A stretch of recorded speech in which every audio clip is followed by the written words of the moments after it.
merasakan begitu, dan saya kira ini belum tentu bisa dirasakan oleh rekan-rekan kita di KL, bahwa Apip Kementerian Keuangan, karena Kementerian Keuangan itu bukan saja sebagai kementerian yang bertindak selaku pengguna anggaran, tetapi yang lebih penting adalah bahwa Kementerian Keuangan itu juga bertindak sebagai bendahara umum negara, ya. Sebagai Chief Financial Officer. Oleh sebab itu kemudian saluran uangnya itu kemana-mana, ya, Bu, ya.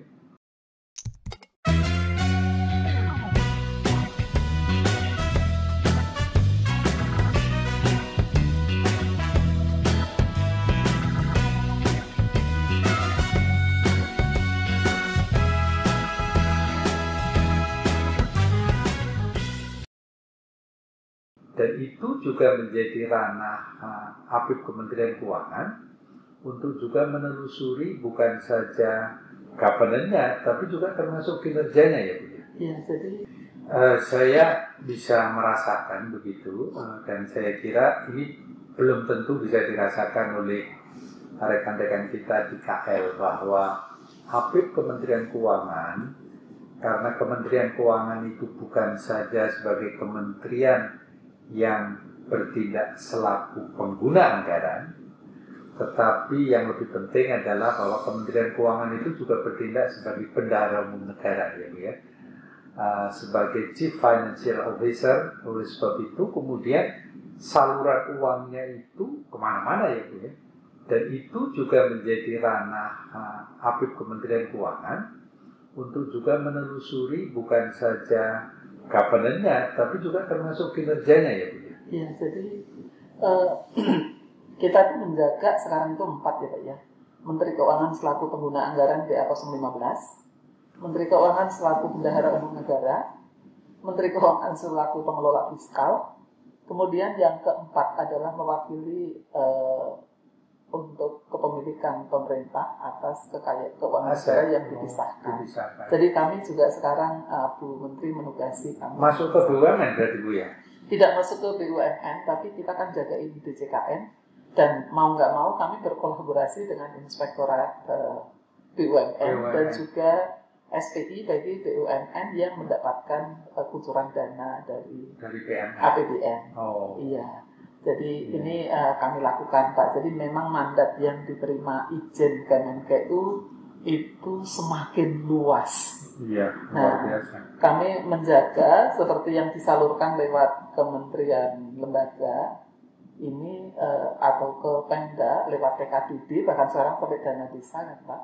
Itu kan BA-nya masuk BA BUN. Sehingga pada saat perencanaan, ya, RKAKL-nya, DIPA-nya masuk di DIPA, kemudian uang disalurkan ke sana, nah lus di situ, di lapangannya kan mereka. Tapi begitu laporan keuangan nanti masuk lagi ke Kementerian Keuangan. Nah, di tengah ini, Pak, yang kita berusaha gimana mengatasi gap ini supaya end-to-end itu pengawasan berjalan. Nah, ini kan level intensitas pengawasannya berbeda ini. Betul. Karena kemudian itu sebagian dana-dana yang dialokasikan melalui transfer ke daerah itu kemudian kan masuk ke rumah keuangan daerah, ya. Yeah. Yang kemudian ranah pengawasannya menjadi sedikit berbeda. Yeah. Tetapi dalam konteks Apip Kementerian Keuangan, karena Menteri Keuangan juga sebagai bendahara umum negara, ini artinya kan mengelola seluruh pengeluaran, ya.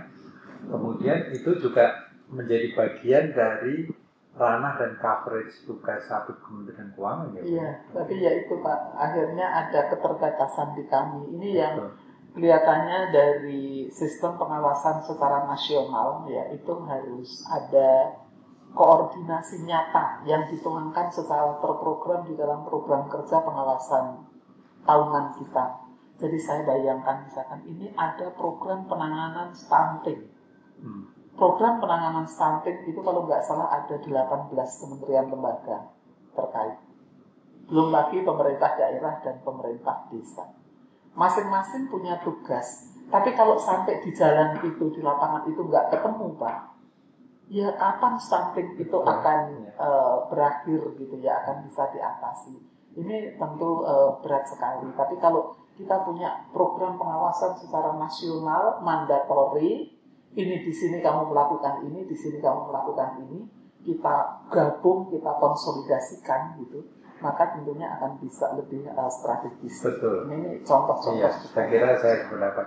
Saya kira sama halnya pada saat kita membicarakan pengelolaan keuangan pusat dan pengelolaan keuangan daerah. Saya kira isunya kan juga sama.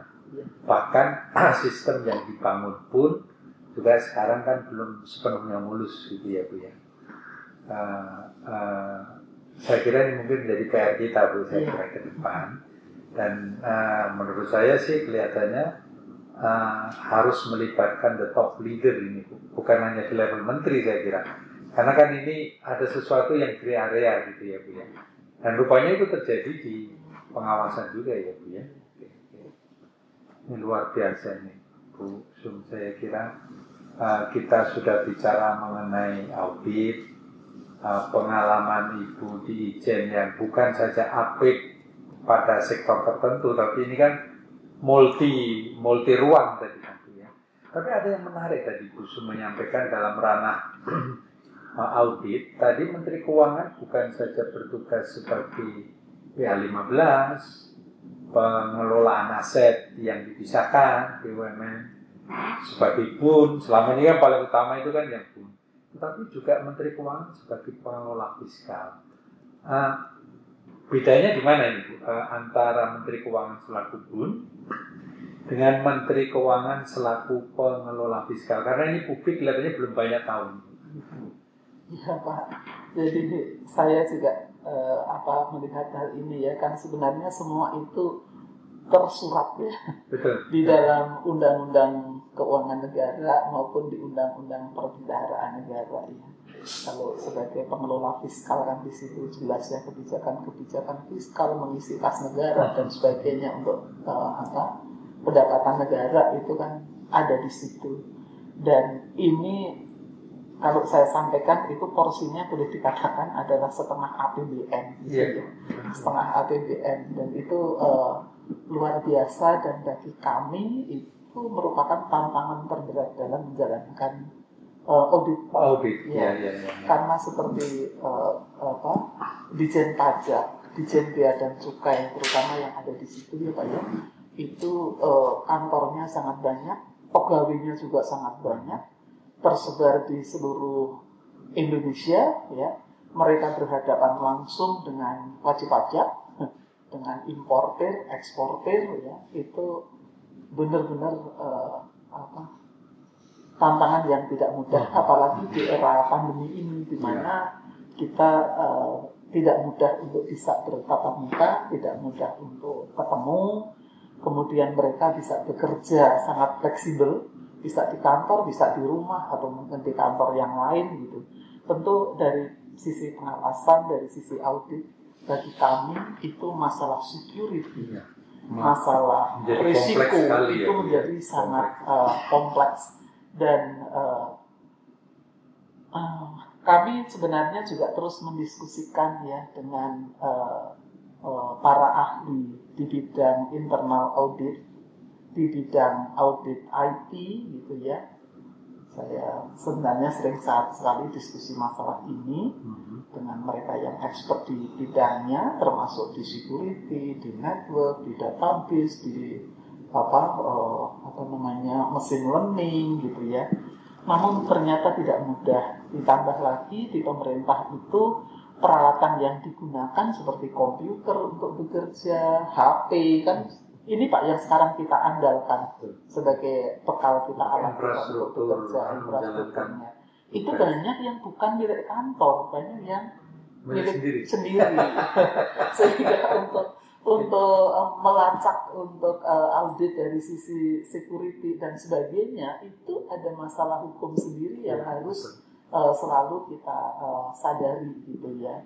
Karena nggak mudah untuk menangani masalah-masalah ini. Dan secara legal pun sebetulnya kan semua aktivitas kantor pemerintah mestinya memang dibiayai dari APBN kan. Iya. Jadi kalau kita generous mengeluarkan uang pribadi untuk keperluan kantor, walaupun maksudnya baik, tapi itu nggak benar kan Bu? Iya, betul.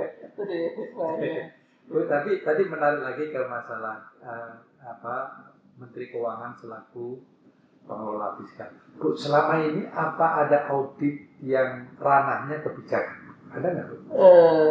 Kami sebenarnya itu perlu proses ya Pak ya. Jadi kalau kebijakan itu mungkin kalau audit kegiatannya Pak, kegiatan perumusannya segala macam itu iya.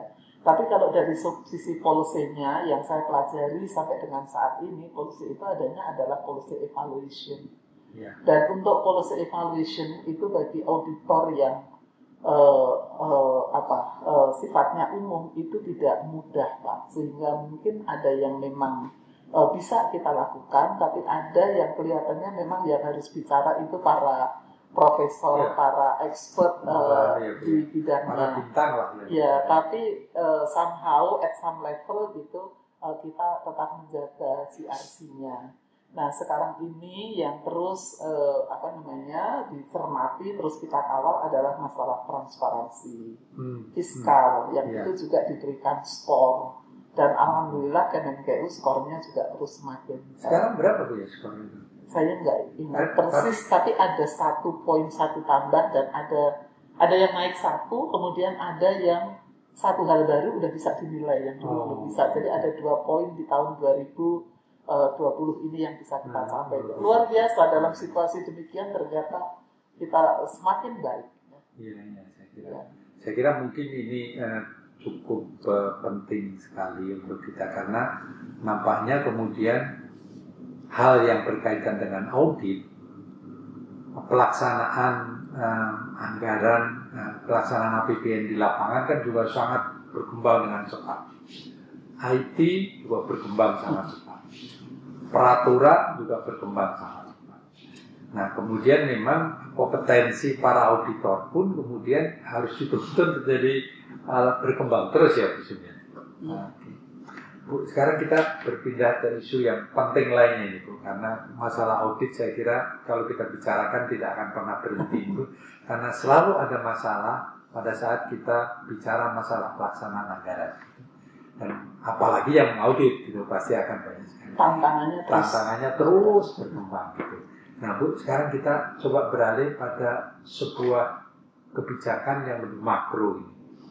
Karena Ibu saya rasa lebih dari 17 tahun kali ya terlibat di KSAP itu ya. Sejak awal kan. Jadi barangkali para sahabat maestro yang belum memahami, jadi KSAP itu adalah Komite Standar Akuntansi Pemerintahan. Jadi ada sebuah sistem yang dibangun dalam konteksnya adalah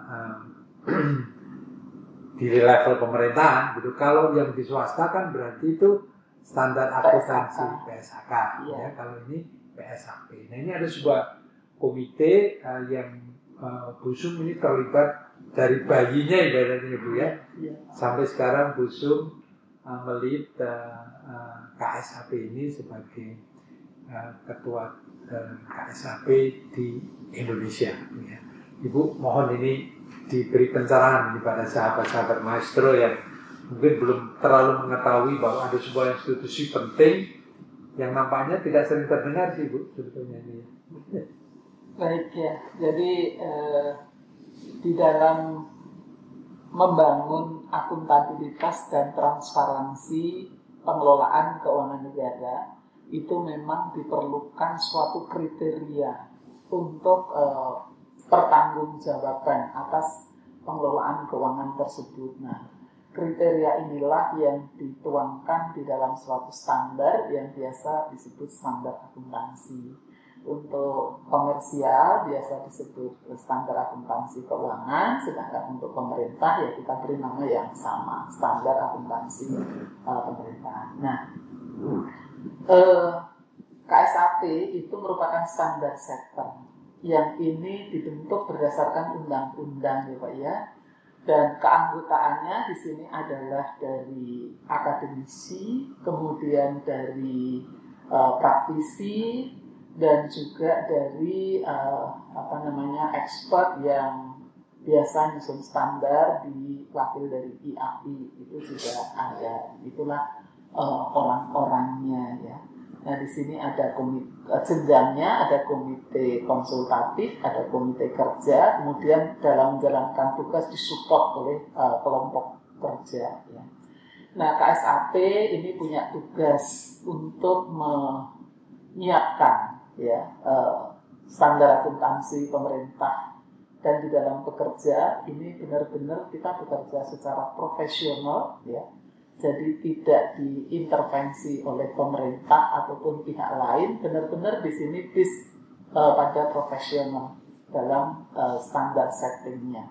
Di dalam bekerja juga bekerjanya itu prosesnya juga diatur ya, diangkat dengan kepres dan ketentuannya, bagaimana kita menyiapkannya segala macam itu juga diatur di situ gitu. Kemudian karena nanti di dalam dari standar yang dihasilkan itu tadi digunakan secara nasional oleh pemerintah pusat dan pemerintah daerah, maka di dalam proses itu juga ada dengar pendapat hearing, public hearing maupun limited hearing dengan para expert atau mereka yang berpengalaman sebagai praktisi. Dan selanjutnya juga karena BPK akan menjadi user yang akan menggunakan sebagai kriteria di dalam pemberian opini atas laporan keuangan, maka juga meminta pertimbangan BPK. Dan standar akuntansi ini ditetapkan dengan peraturan pemerintah. Nah di dalam menjalankan tugas ya, itu dari sejak kita mengawali dengan standar akuntansi berbasis cash balance accrual sampai dengan akuntansi berbasis accrual ini, saya kira banyak hal yang sudah dikerjakan dan andilnya untuk membangun perbaikan pengelolaan keuangan saya rasa luar biasa, karena di situ yang standar inilah yang dijadikan acuan baik oleh mereka yang membangun sistem akuntansi, kemudian yang menyusun laporan keuangan, yang mereview maupun yang melakukan audit. Dan ini adalah standar yang diadaptasi dari standar akuntansi best practice yang berlaku secara internasional, secara global gitu ya.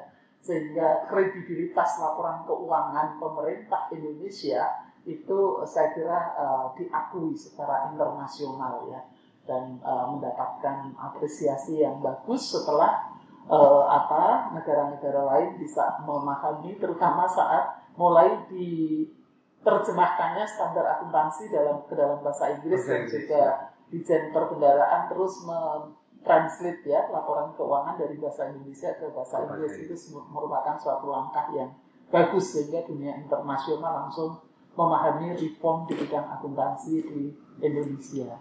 Dan pekerjaan KSAP itu tidak ada hentinya selain terus di sini mengembangkan standar akuntansi untuk transaksi keuangan yang baru di lingkungan pemerintahan. Kita juga terus menjadi tempat bertanya bagi kementerian lembaga maupun APIK dan juga BPK apabila ada hal-hal yang mereka belum jelas atau memerlukan klarifikasi lebih lanjut. Dan saya sangat mengapresiasi dedikasi dari kawan-kawan ya, yang ada di KSAP dari awal sampai dengan sekarang. Setiap Rabu mereka masih terus rapat untuk melakukan pembahasan berbagai hal ya. Jadi sering banyak yang mengatakan bahwa KSAP itu merupakan universitas, merupakan wadah tempat belajar yang luar biasa bagi para pengelola keuangan negara sebenarnya. Karena kita menyiapkan standar akuntansi pemerintah, itu standar akuntansi yang dipakai untuk pertanggungjawaban atas pelaksanaan anggaran, untuk pengelolaan keuangan. Sehingga di sini mau nggak mau dalam akuntansi ini akan terus mempelajari tentang perkembangan atau dinamika anggaran yang berlaku di pemerintah. Dan kita juga melihat bagaimana praktek di negara-negara lain, ya benchmarkingnya, termasuk di korporasi. Sehingga di sini merupakan suatu kampus bagi kita semua untuk terus belajar. Itu luar biasa Bu saya kira. Jadi ini sebuah karya, sebuah pengabdian saya kira yang luar biasa karena KSAP kemudian setting the aturan ya Bu ya. Aturan ya itu dijadikan acuan si pelaksana anggaran dan semua sistem yang berkaitan dengan akuntansi pemerintahan kan.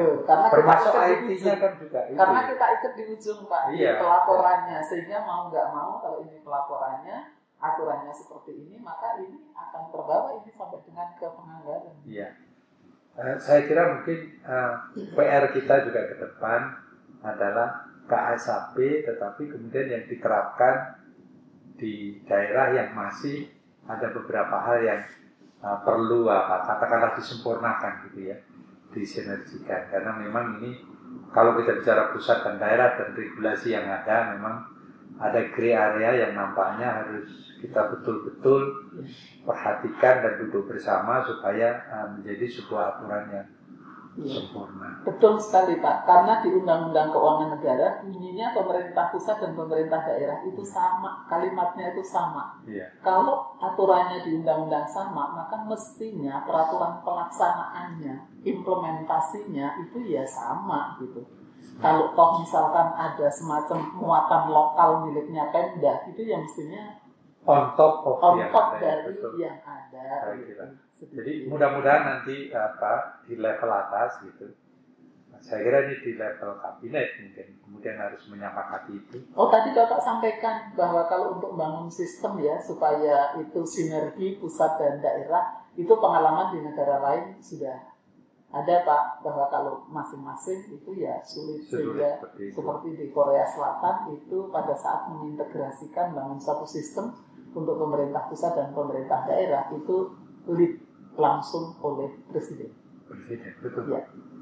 Dan sebetulnya sih best practices anything related to public finance ya, related to the budget itu should be coordinated by the Ministry of Finance sebetulnya. Ya, terlepas dari siapa orangnya ya, karena di Undang-Undang Nomor 1 dan Undang-Undang 17 pun mengatakan bahwa Menteri Keuangan kan diberi tugas untuk membangun sistem penerimaan dan belanja. Ya, di Undang-Undang 1.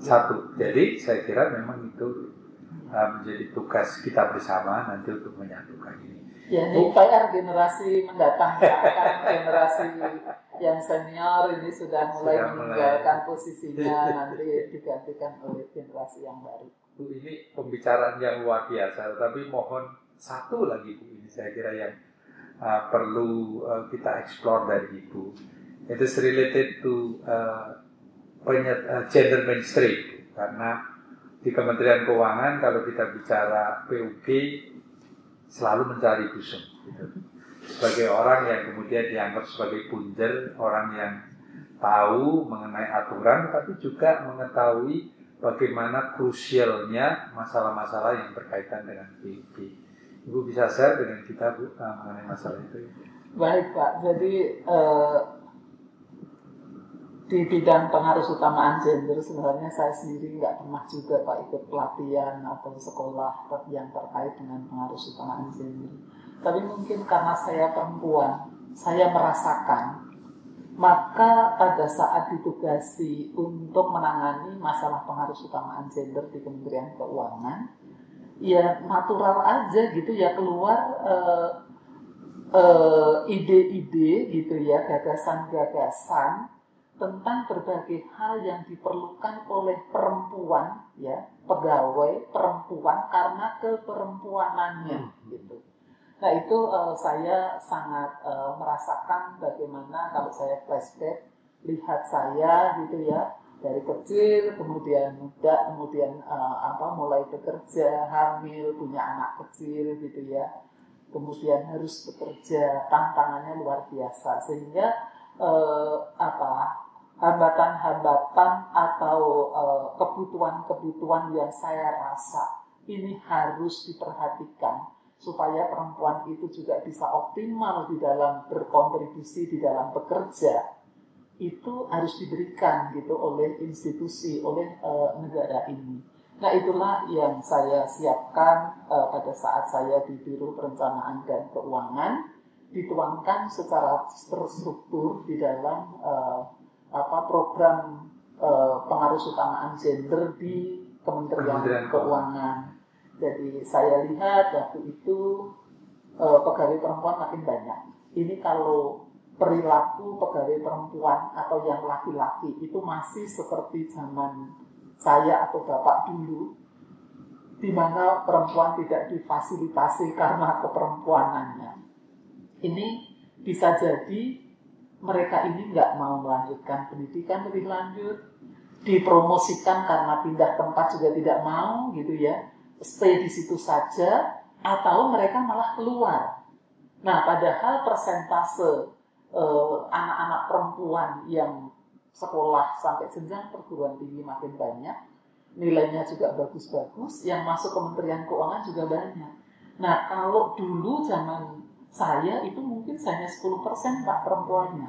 Kalau dari 10% itu misalkan nggak melanjutkan pendidikan dengan di jenjang yang lebih tinggi, ya mungkin 10% atau yang masuk itu hanya 1%, ya 9% camping di satu tempat atau exit yang nggak begitu terasa. Tapi kalau jumlah perempuan yang masuk di Kementerian Keuangan itu sudah semakin banyak dan ternyata mereka itu nggak bisa sekolah atau ikut training karena harus hamil atau punya bayi atau mungkin nggak dikasih kesempatan sama suaminya gitu ya untuk pindah ke tempat lain dan sebagainya. Ini kan kita kehilangan secara nasional, kita itu rugi banget.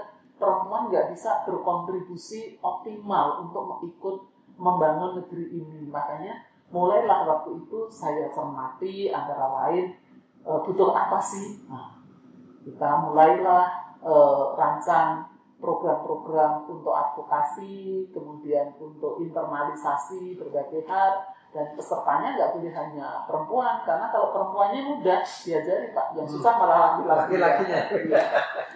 Harus laki-laki perempuan. Iya. Kemudian termasuk waktu itu hak-hak pegawai, misalkan seperti cuti saat melahirkan, dulu kan hak keuangannya hilang, nggak dikasih zaman saya, sehingga bagi mereka yang agak sulit keuangannya, akhirnya mereka nggak mau cuti Pak. Jadi habis melahirkan hanya beberapa ini masuk lagi gitu. Nah, ini juga masalah gitu. Anaknya bisa dikorbankan gitu. Kemudian ASI gitu kan Pak. Lah, itu saya lihat ya zaman saya dulu beli susu formula 1 kaleng harganya berapa. Tapi begitu saya jadi kepala biro itu saya tanya harga susu itu 1 kaleng itu udah sekitar 100.000. Kalau satu anak itu 1 bulan butuh 12 kaleng, itu udah 1.200.000. Kalau anaknya 2,4. Kalau anaknya 3,6 gitu ya. Padahal si ibu ini udah dikaruniai ASI yang luar biasa, nggak usah beli, sehat. Sehat buat ibu, sehat buat anak gitu. Makanya waktu itu kita siapkan program untuk menyiapkan ruang-ruang laktasi gitu sebagai contoh. Terus kadang kita kesulitan, nggak ada yang ngomong. Kalau saya udah mengalami seperti itu, sehingga dulu jungkir balik gimana. Makanya gimana kalau di ruangan-ruangan itu disiapkan in case kita harus bawa anak ke kantor juga ada tempat untuk dididik atau tempat untuk bermain anak gitu. Nah, kemudian belum lagi kadang kita kesulitan ngatur masalah gizi untuk anak atau untuk merawat orang tua, maka kita juga undang itu para ahli itu untuk berkala ya, memberikan edukasi tentang masalah ini gitu. Kemudian masalah kesehatan ya, di samping itu juga kami survei Pak di balai-balai kesehatan dokternya. Kadang ada enggan perempuan itu ditangani oleh dokter laki-laki, maka kita siapkan dokternya ya ada laki-laki perempuan. Kalau dokternya satu ya gantian atau mungkin ada perawat atau bidan yang perempuan. Kemudian obat-obatan kita cek, bahkan sampai ke pasiennya Pak. Itu dari awal bulan sampai akhir bulan itu saya minta dicermati. Yang datang itu laki-laki atau perempuan, penyakitnya itu apa, keluhannya itu apa. Ini juga sampai disurvei gitu. Sampai kita bisa menghasilkan program-program untuk pengarusutamaan gender itu. Kemudian juga termasuk alhamdulillah sekarang pakai talent management sehingga laki-laki perempuan sudah mulai dan Bapak merasakan bagaimana susahnya untuk mencari talent perempuan karena mereka tadi camping di satu tempat nggak mau ini karena adanya berbagai kendala gitu ya. Nah ini yang coba kita lakukan. Kemudian yang saya masih merasakan teman-teman waktu itu dalam rangka mempercepat ya pemahaman ini, maka kami lakukan lomba-lomba itu sebenarnya dulu adalah untuk mereplikat supaya itu cepat gitu ya. Tapi di sisi lain sebenarnya ada yang lebih penting lagi, yaitu tapi kan memang nggak bisa bareng ya Pak. Kalau udah paham tentang internalnya, baru di sini untuk pelayanan keluar core bisnismu apa? Core bisnismu ini melibatkan perempuan laki-laki enggak? Ada isu apa itu di sisi mana? Nah ini yang juga harus mestinya dimasukkan di dalam program implementasi PIB di Kementerian Keuangan. Ya alhamdulillah Pak, dari langkah-langkah itu akhirnya sampai kita mendapatkan penghargaan tertinggi ya. Iya. Pak Rita Eka Praya kelas utama tingkat mentor. Nah sekarang saya sampaikan ini udah 3 kali loh dapat tingkat mentor. Tunjukkan bahwa Anda itu mentor. You are real mentor. Ngajar itu. Iya. Kenapa lain? Iya. Saya kira ini luar biasa untuk isu yang terakhir ini karena tren dunia mengatakan bahwa ada beberapa skill, ada beberapa soft kompetensi yang sebetulnya perempuan lebih unggul dari laki-laki, gitu ya. Yeah. Dan bahkan kalau kita lihat survei beberapa lembaga yang formal mengatakan belakangan ini banyak murid-murid yang kalau kita ambil mana sih yang paling pintar, itu lebih banyak perempuan ya Bu ya. Termasuk yang tahan banting saat pandemi. Nah, tergantung. Tapi ya kadang-kadang memang ini mungkin juga terkait dengan budaya lokal yang membatasi. Tapi insya Allah untuk Kementerian Keuangan dengan program PUG Busum, dan saya kira Bu Sri Mulyani juga sangat keen sekali untuk mengembangkan program PUG ini, dan kebetulan ini istilah Jermannya tumbuh oleh tutup. Punya passion di situ, Bu Menteri juga dengan pengalaman internasionalnya sangat ingin sekali membangun perempuan itu di depan ya Bu ya. Jadi luar biasa. Busum, ini nampaknya waktu yang membatasi kita, tapi mohon ada closing statement dari Ibu yang bisa barangkali menyemangati anak muda gitu. Bagaimana perjuangan dan bagaimana menuntut ilmu, bagaimana kita bekerja, dan itu semua pasti diperlukan oleh kaum milenial muda Kementerian Keuangan. Silakan. Baik. Tiap generasi saya kira mempunyai tantangannya sendiri, ya. Dan untuk meraih suatu prestasi itu tidak ada yang tanpa perjuangan. Perjuangan harus terus kita lakukan dengan belajar, bekerja, penuh komitmen, konsisten dari waktu ke waktu. Kita tidak boleh lelah untuk terus mengejar prestasi tersebut. Namun keseimbangan juga harus kita jaga, baik itu untuk kepentingan karir ataupun untuk kepentingan keluarga serta pribadi.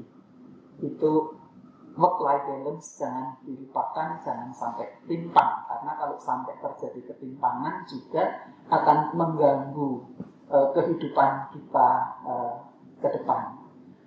Oleh karena itu, mari ya, jangan pernah lelah, terus belajar dimanapun supaya kita dapat beradaptasi dan terus dapat mengantisipasi berbagai hal yang menjadi tantangan kita, dan kita dapat mengatasinya, dapat melaksanakan tugas-tugas kita dengan baik. Oleh karena itu, sekali lagi, jangan pernah lelah untuk terus belajar dan bekerja dengan baik, jaga profesional dan integritas. Itu sangat penting untuk kita semua dalam menghadapi masa depan.